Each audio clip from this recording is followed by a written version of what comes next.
మన జేబులో ఉన్న ప్రతి నోటు మీద ఆయన నవ్వుతూనే కనిపిస్తారు. మన దేశ చరిత్రలో ప్రతి పేజీలో ఆయన పేరు ఉంటుంది. ప్రపంచం అంతా అహింసకు చిరునామాగా మన దేశం వైపు చూస్తుందంటే దానికి ఆయనే కారణం. ఆయనే మోహన్ దాస్ కరమ్చంద్ గాంధీ. ఆయన తన జీవిత చివరి రోజుల్లో తన 77వ ఏట బ్రహ్మచార్య ప్రయోగాలు చేశారు. తన మనవరాలు మనో గాంధీతో సహా మరికొందరు మహిళలతో కలిసి నగ్నంగా పడుకున్నారు. ఇది నిజమేనా? కానీ గత కొన్నేళ్లుగా సోషల్ మీడియాలో మన వాట్సాప్ గ్రూపులో ఒక కొత్త ప్రచారం జరుగుతుంది.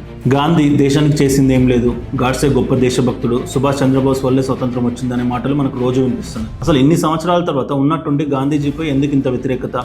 ఇందులో నిజాలంతా? ఈరోజు ఎవరిని నిందించకుండా కేవలం వాస్తవాల్ని పరిశీలిద్దాం.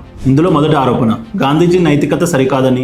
ఇది గాంధీజీపై చేసే అత్యంత తీవ్రమైన వ్యక్తిగత ఆరోపణ. ఆయన తన జీవిత చివరి రోజుల్లో తన 77వ ఏట బ్రహ్మచార్య ప్రయోగాలు చేశారు. తన మనవరాలు మనో గాంధీతో సహా మరికొందరు మహిళలతో కలిసి నగ్నంగా పడుకున్నారు. అవును, ఇది నిజమే. కానీ మనం వింటున్నది కథలో సగం మాత్రమే. దీని గురించి ఆయన స్వయంగా తన రచనలో రాసుకున్నారు. ఆయన ఉద్దేశం కామాన్ని, శరీర కోరికలను పూర్తిగా జయించగలనా లేదా తనను తను పరీక్షించుకోవడం. ఒక దేశానికి నాయకత్వం వహించే వ్యక్తి అన్ని రకాల కోరికలను అతీతంగా ఒక యోగిలో ఉండాలని ఆయన బలంగా నమ్మారు. అది ఆయనకు ఒక ఆధ్యాత్మిక పరీక్ష. ఈ రోజు మన నైతికల విలువ ప్రకారం చూస్తే ఇది ఖచ్చితంగా తప్పు. ఒక వృద్ధుడు, దేశమంతా గౌరవించే ఒక నాయకుడు యువతులతో ఇలా ప్రయోగాలు చేయడం అధికార దుర్వినియోగం కిందకే వస్తుంది. అయితే ఆ ప్రయోగం సరైనదా కాదా అనేది ఈనాటికి వివాదాస్పదం. రెండో ఆరోపణ, జాతిపిత అనేది కాంగ్రెస్ పార్టీ ప్రచారం. గాంధీని జాతిపిత అని పిలవడం కాంగ్రెస్ పార్టీ మన మీద బలవంతంగా రుద్దిన ప్రచారం అని చాలా మంది నమ్ముతారు. ఇది పూర్తిగా అవాస్తవం. ఆశ్చర్యకరంగా గాంధీజీకి అభివృద్ధి ఇచ్చింది కాంగ్రెస్ కాదు, ఆయనతో తీవ్రమైన సైద్ధాంతిక విభేదాలున్న నేతాజీ సుభాష్ చంద్రబోస్. చివరిగా గాంధీజీ అహింస మార్గాన్ని నమ్మితే సుభాష్ చంద్రబోస్ ఆయుధ పోరాటంతోనే స్వాతంత్రం వస్తుందని నమ్మారు. ఇద్దరివి వేర్వేరు దారులు, కానీ గమ్యం ఒకటే, భారతదేశ స్వతంత్రం. ఒకరిని గొప్ప చేయడానికి ఇంకొకరిని తక్కువ చేయాల్సిన అవసరం లేదు. ఇక గాడ్సే విషయానికి వస్తే దేశ విభజనకు హిందువులకు జరిగిన అన్యాయానికి గాంధీనే కారణమని బలంగా నమ్మి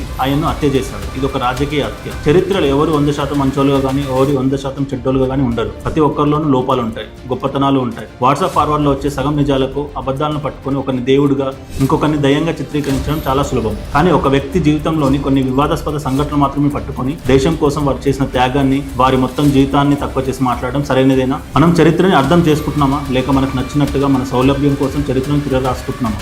మీరే ఆలోచించండి.